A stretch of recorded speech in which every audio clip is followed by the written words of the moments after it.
કોઈ પણ ફરસાણ હોય, ચાટ હોય કે પછી બીજો નાસ્તો હોય, સાથે સર્વ કરવા જો ગ્રીન ચટણી મળી જાય તો સ્વાદ ડબલ થઈ જતો હોય છે. તો આજે આપણે 1 વર્ષ સુધી સ્ટોર કરી શકાય તેવી પરફેક્ટ તીખી ચટપટી ગ્રીન ચટણી બનાવતા શીખીશું. જે આ રીતે જો તમે બનાવી લીધી તો લાંબો સમય સુધી કાળી પણ નહીં પડે અને સ્વાદ પણ આખું વરસ જળવાઈ રહેશે. તો ચાલો બનાવીએ ફક્ત 5 જ મિનિટમાં આ ટેસ્ટી ચટપટી ગ્રીન ચટણી. તો એના માટે સૌથી પહેલાં એક મોટું મિક્સર જાર લેવાનું છે. એમાં 3-4 તીખા લીલા મરચાં મોટા સમારીને ઉમેર્યા છે. 25થી 30 લસણની કળી ઉમેરી છે. 1 ઇંચનો આદુનો ટુકડો છોલીને ઝીણો સમારીને ઉમેર્યો છે.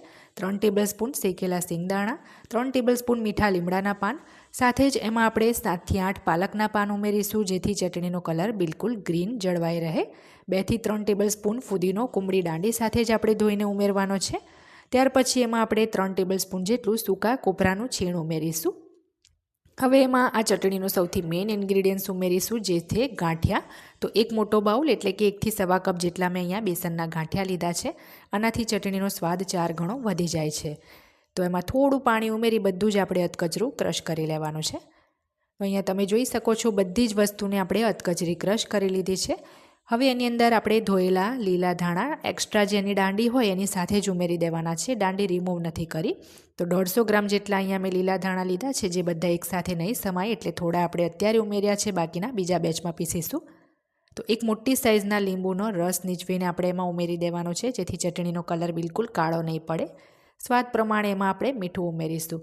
બાકીના જે લીલા ધાણા આપણે રહેવા દીધા છે એના ભાગનું પણ મીઠું અત્યારે મેં ઉમેરી જ દીધું છે. હવે ફરીથી આપણે એમાં થોડું પાણી ઉમેરીશું. હવે 2 ચમચી જેટલી આપણે એની અંદર ખાંડ ઉમેરવાની છે અને બધું જ આપણે સરસ ક્રશ કરી લઈશું.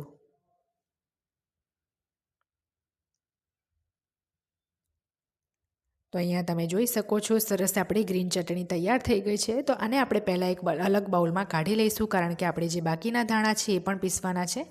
તો સેમ જારની અંદર આપણે જે બાકીના લીલા ધાણા છે એને પણ ઉમેરી દેવાના છે અને થોડું પાણી ઉમેરી એને પણ આપણે ક્રશ કરી લઈશું. પાણી જે છે તમારે ચટણીની જે રીતની ગાઢી કે પતલી કન્સિસ્ટન્સી રાખવી હોય એ હિસાબથી ઉમેરવાનું છે. અને જો તમને લાગે તો સર્વ કરતી વખતે પણ તમે ચટણીને થોડું પાણી ઉમેરીને પાતળી કરી શકો છો. તો પીસાઈ જાય એટલે આપણે એને પણ સાથે જ બાઉલમાં લઈને મિક્સ કરી લઈશું. આ ચટણીને તમે કાચની બરણીમાં ભરી ફ્રીઝરમાં 1 વર્ષ સુધી સ્ટોર કરી શકો છો, બિલકુલ પણ એ ખરાબ નહીં થાય. તો ફરસાણ તેમજ ઘણા બધા નાસ્તામાં આ ચટણી તમે યુઝ કરી શકો છો. રેસીપી ગમે તો મારી ચેનલ રસોઈની રમઝટને સબસ્ક્રાઈબ કરી બેલ બટન દબાવવાનું ના ભૂલતા, જેથી દરેક નવા વિડીયોની